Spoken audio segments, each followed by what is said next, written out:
Sejam bem-vindos. Canal Evangelho do Amor. Quando falamos da igreja como casa de Deus, nós precisamos entender que esse conceito segue uma construção lógica, um paralelo que vem desde o Antigo Testamento. O primeiro conceito de casa de Deus fica realmente claro quando Deus dirige Moisés a edificar o tabernáculo.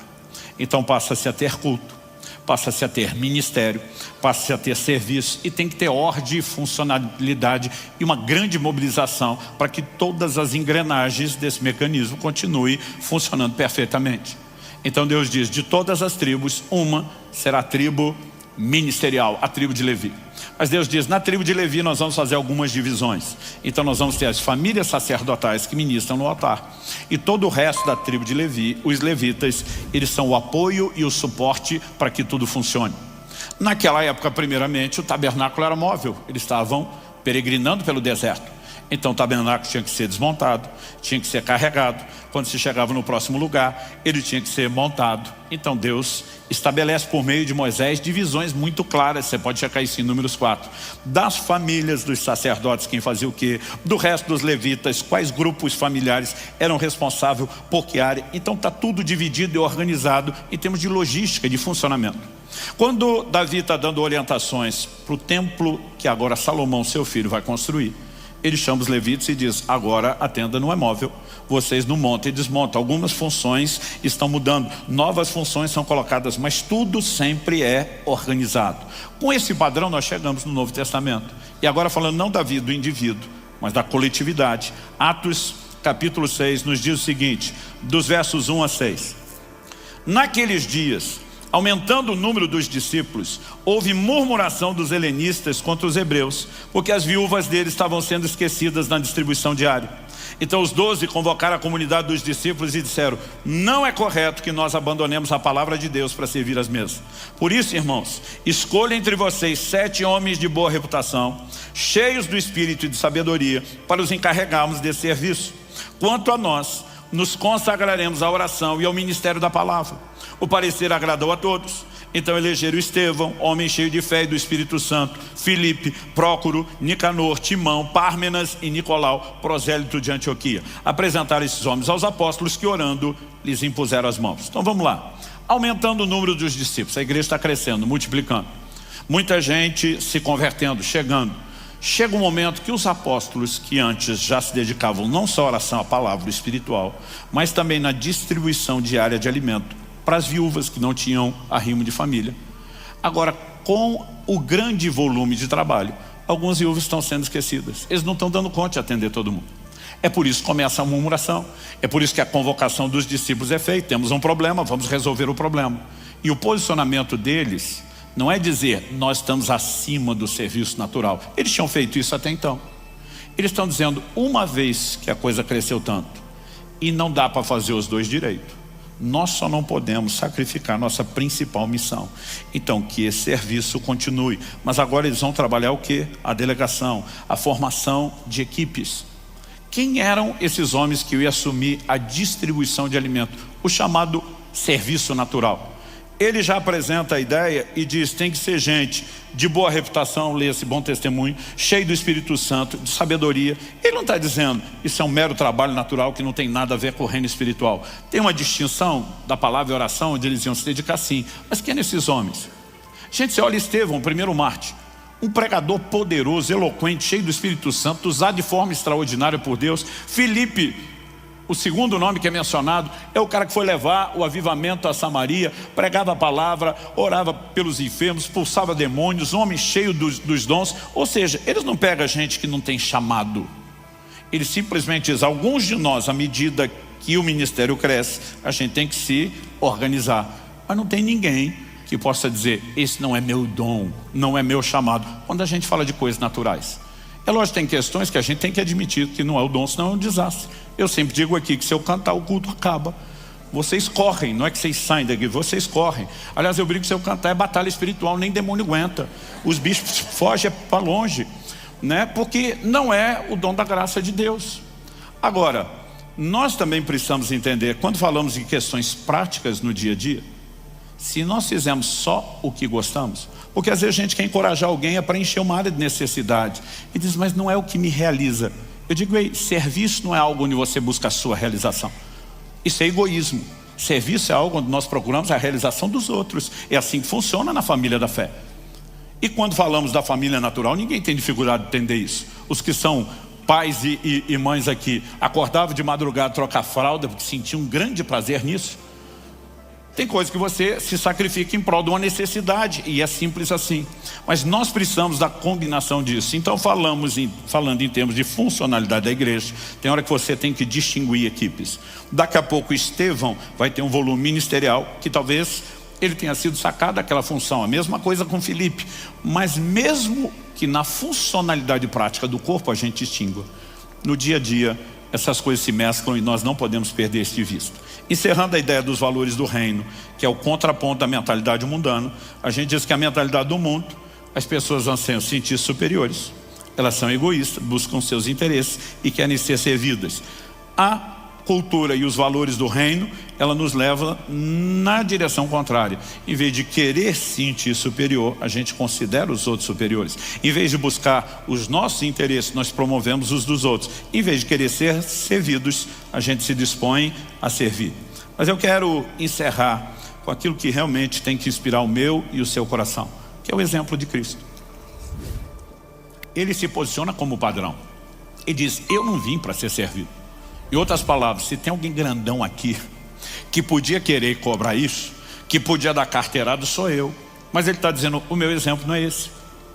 Ele não apenas fala de servir, mas ele fala de um servir que é sacrificial. Eu não vim para ser servido, eu vim para servir e dar a minha vida. Aqui ele está definindo o padrão e a natureza do serviço, que, como eu disse, não tem a ver com fazer só o que você gosta, tem a ver com negar-se a si mesmo. Então, o próprio Jesus, eu vou repetir o verso 26 e 27 que já lemos, e agora o 28. E diz, entre vocês não será assim, pelo contrário, quem quiser tornar-se grande entre vocês, se coloque a serviço de outros. Quem quiser ser o primeiro entre vocês, seja servo de vocês, tal como o filho do homem. Aqui ele bota o padrão, que não veio para ser servido, mas para servir e dar a vida em resgate por muitos. Tal como ele está se posicionando, eu sou o referencial, eu sou o modelo. Aliás, toda a essência do evangelho que cremos e pregamos gira em torno de sermos semelhantes a Jesus. Quem diz estar nele deve andar como ele andou. Ele nos deixou exemplo para que a gente siga as suas pegadas. Sede meus imitadores como eu sou de Cristo. Efésios 4:13, até que todos cheguemos à estatura do varão perfeito. Segundo aos Coríntios 3:18, somos transformados de glória em glória na imagem do Senhor. Assim como trouxemos a imagem do homem terreno, Adão, traremos a imagem do homem celestial. A Bíblia converge numa direção. Aos que dantes conheceu, Romanos 8:29, os predestinou para serem conformes à imagem de seu Filho. O grande projeto de Deus, chamado cristianismo, é que eu e você sejamos semelhantes a Jesus. Agora, apesar de buscar essa semelhança geral em tudo que diz respeito ao seu caráter e comportamento, aqui Jesus está dando um padrão específico. A disposição de ser servo em vez de procurar ser servido. Essa é a essência da natureza do Senhor e do Evangelho, né? Ou do alvo aonde o evangelho deveria nos levar quando falamos da prática da vida cristã. Quem está entendendo? Em João no capítulo 13, Jesus se posiciona com o que hoje a gente chamaria de uma toalha e uma bacia. Ele olha para os discípulos e diz, vou lavar os pés de vocês. Pedro enlouquece. Ele diz, de jeito nenhum, meus pés o senhor não vai lavar. Por que Pedro reagiu dessa forma? Quem era responsável naquela cultura? Era parte da hospitalidade. Quando alguém chegava, a primeira coisa, lavar os pés. Primeiro, eles não tinham ruas pavimentadas como as nossas. Mesmo nas poucas ruas, né, principais das cidades e estradas que os romanos fizeram com pavimento, obviamente havia poeira o tempo todo. Sapatos deles não eram fechados como o nosso, eram sandálias. Então chegavam empoeirados. A preocupação de lavar não era, não suja a minha casa. Tipo, alguns lugares você chega e tem que tirar, né, o calçado. Por quê? O próprio chão da casa era de terra batida. Aquilo dizia respeito ao conforto. Agora, você imagina quem era o responsável por lavar os pés? A missão normalmente era dos servos, lê-se escravos, e normalmente entre eles, o mais fulamba de todos. Aí Jesus está dizendo, eu vou fazer o papel de um escravo, e o menorzinho deles. Pedro diz, de jeito nenhum. É como se Pedro estivesse tentando dizer, presta atenção Jesus, tu é o cara. O senhor não pode se rebaixar a esse nível. Mas quando Pedro fala assim, Jesus diz, se eu não lavar os seus pés, você não tem parte comigo. O que ele está dizendo, se você não entende o que eu faço, e não for abraçar essa visão, você está fora do time, você está fora do reino. Porque aqui funciona diferente. Pedro diz, então lava não só os pés, a cabeça. O Pedro era top. Falar pensando e pensar falando. Naquele momento ele diz, eu estou dentro. Então Jesus está dentro, não é só ser lavado. Ele termina o que ele fez em João 13,15, dizendo exatamente essas palavras. Porque eu lhes dei o exemplo, para que como eu fiz, vocês também façam. Quem está entendendo? Então ele é o padrão, ele é o referencial. Por isso Filipenses 2 diz o seguinte, o verso 5: tenham entre vocês o mesmo modo de pensar de Cristo Jesus. Outra tradução diz o mesmo sentimento que houve também em Cristo Jesus. Aí ele continua, vou ler até o 8. Que mesmo existindo na forma de Deus, não considerou ser igual a Deus algo que deveria ser retido a qualquer custo. Pelo contrário, ele se esvaziou assumindo a forma de servo. Diga comigo, assumindo a forma de servo. Pastor, não é a forma de homem. A Bíblia diz, assumindo a forma de servo, tornando-se semelhante aos seres humanos. Então ele precisava se tornar um de nós, não só pela redenção, mas para nos servir. Mas o que ele fez foi assumir a forma de servo. E o texto continua e diz o seguinte: e reconhecido em figura humana, ele se humilhou, tornando-se obediente até a morte e morte de cruz. Qual a perspectiva de serviço? Aquela que Jesus nos deu exemplo para imitar. Você abre mão de qualquer ideia ou pensamento de superioridade e diz, eu não apenas nivelo, eu me coloco abaixo. Quando eu descer e for um deles, eu sou servo deles. Eu faço isso me humilhando, não me exaltando. Eu faço isso me sacrificando, dando a própria vida. Eu não estou atrás dos meus interesses. O padrão está claramente estabelecido. Agora, o que buga a minha cabeça não é o Deus tão grande conseguir vir numa forma tão limitada como a do homem para nos servir. Porque o texto fala que por causa do que Jesus fez, Deus o exaltou. Verso 9, o texto diz, por isso também Deus o exaltou sobremaneira. Ele deu o nome que está acima de todo nome, para que o nome de Jesus se dobre todo o joelho, nos céus, na terra e debaixo da terra, e toda língua confesse que Jesus Cristo é Senhor, para a glória de Deus Pai. Aí os mais carnais de nós pensam assim, se humilhou um tempo, depois voltou para o lugar dele, agora todo mundo tem que servi-lo. A pergunta é, Jesus foi servo só nos dias do seu ministério terreno? Em Lucas, no capítulo 12, no verso 37, Jesus está contando uma parábola. E a ideia da alegoria é falar a respeito da sua vinda. Então ele está falando de um personagem. A gente pode tratar de hipotético, fictício, virtual, mas ele está estabelecendo um paralelo sobre o que ele vai fazer. Ele está falando da importância dos servos serem fiéis, estarem prontos para vir do seu Senhor. Aí diz assim, Lucas 12, 37, bem-aventurados aqueles servos a quem o Senhor, quando vier, encontrar vigilantes. Em verdade lhes digo que ele há de cingir-se, dar-lhes lugar à mesa e, aproximando-se, os servirá. Eu não sei você, mas minha cabeça buga com isso. Eu falo, para Jesus. Até quando o Senhor retomou a forma da qual o Senhor abriu mão e nós chegamos lá, o Senhor vai botar a gente na mesa e servir a gente. Isso não é só constrangedor, isso é insano. Mas sabe o que ele está dizendo? Servir não foi só uma temporada, é expressão do caráter. Como que o Deus grandioso, criador e sustentador de todas as coisas, vai nos receber assim, dizendo, eu penso assim, eu funciono assim, eu sou assim. E eu e você, que nos dizemos ser discípulos dele, não conseguimos ter inclinação para servir ninguém? Alguma coisa precisa ser despertada dentro de mim e dentro de você, para que a gente viva o Evangelho com a devida perspectiva. E entre outras coisas, uma que eu ousaria dizer está entre as principais: entender a grandeza do serviço. O que eu quero te propor como apelo prático para a gente terminar e passar cedo do Senhor, nós precisamos desenvolver enquanto indivíduos uma cultura de serviço. Eu lembro quando eu ainda era criança, eu e meus irmãos tivemos acesso a uma série desses gibis de história em quadrinhos que falava muito do comportamento dos escoteiros. Nunca fomos parte de nenhum clube de escoteiro, mas falava do sempre alerta, do sempre fazer uma boa ação, servir os outros, e a gente ficou empolgado com aquilo. E papai e mamãe deram corda na gente, tentando aproveitar aquela empolgação e dizer, são os valores do reino. Sabe, eu fico profundamente preocupado quando eu olho os filhos de tanta gente crescendo dentro da igreja, que não sabe nem o básico das boas maneiras. o que diz é a cultura do reino de Deus.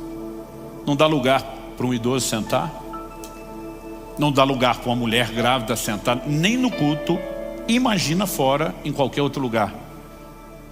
Às vezes eles não conseguem reproduzir nem as boas maneiras que alguns ímpios têm. Eu fico pensando, será que nós estamos ensinando o que é de fato a cultura do reino? Que em todo lugar, qualquer possibilidade de fazer o bem, a quem quer que seja. Tiago capítulo 4 nos diz com toda clareza lá no verso 17, aquele que sabe fazer o bem não faz peca. Então nós estamos sustentando uma aparência de piedade, mas negando a sua essência. Então você pode servir familiares, você pode servir vizinhos, você pode servir colegas de trabalho. Eu gosto de observar a dinâmica de comportamento. E às vezes até entre amigos, até entre irmãos, às vezes até entre ministros. A gente está junto num restaurante, comunhão, falando de Deus, comendo, chega a conta. Sempre tem um que levanta para ir para o banheiro. E a gente sabe que não é só o banheiro, porque é um perfil recorrente. É tipo, se eu puder escapar, sempre tentando levar vantagem. Em vez de ter aquele coração, não, por que eu não posso abençoar alguém? Por que eu não posso fazer algo? A gente tem tantas possibilidades de simplesmente dizer, eu vou ser servo de alguém. E nós precisamos praticar isso. No dia a dia, enquanto indivíduos, não nos faltará oportunidade para fazer isso. Mas coletivamente, como corpo de Cristo, assim como Paulo mobilizou várias igrejas em torno de um propósito, havia diretrizes, havia foco, havia regra. Muitas vezes nós temos mobilizações. E muitas dessas mobilizações acontecem aqui dentro. Como eu disse, nós temos um exército de voluntariado para que você entre e seja bem assistido a cada reunião, e a gente só procura melhorar isso. Mas aqueles que estão servindo você entenderam algo que agora você precisa entender. Você também não veio ser parte disso só para desfrutar. Outros chegarão e precisam do seu serviço. Não significa que a pessoa já tem que começar por aí, mas há algum momento onde a visão tem que ser abraçada. Quando falamos de serviço, não falamos só da dinâmica de funcionamento de reuniões, seja o culto ou as células. São áreas importantes de serviço. Não é só dos departamentos, são áreas importantes de serviço.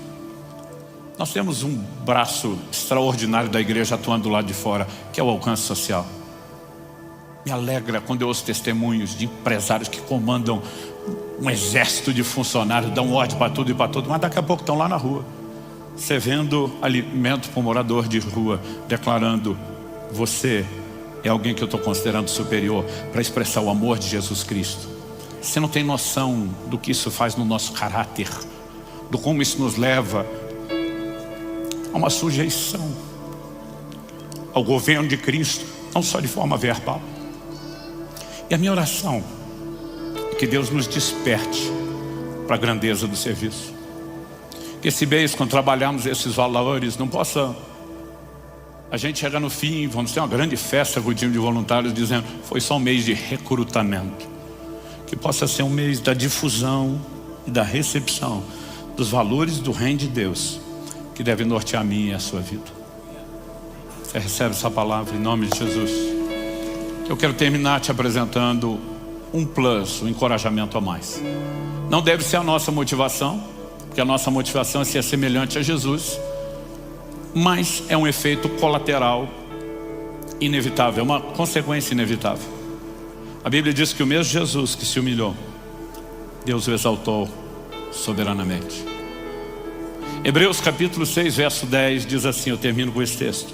Porque Deus não é injusto para se esquecer do trabalho que vocês fizeram e do amor que mostraram para com o seu nome, pois vocês serviram, passado, e ainda estão servindo, presente, os santos.